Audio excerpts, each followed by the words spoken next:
Tayong mga bike riders, habang nagra-ride tayo, kailangan natin mag-hydrate, lalo na pag mainit ang panahon.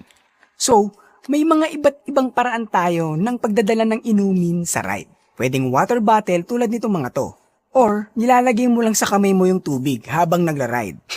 Tubig sa kamay hayop. Or, hydration pack tulad nitong sa akin. Pero, pag gumagamit ka nito, may weird thing about this. Na nag-i-splash-splash siya sa loob habang umaandar ka. Minsan nakakainis eh.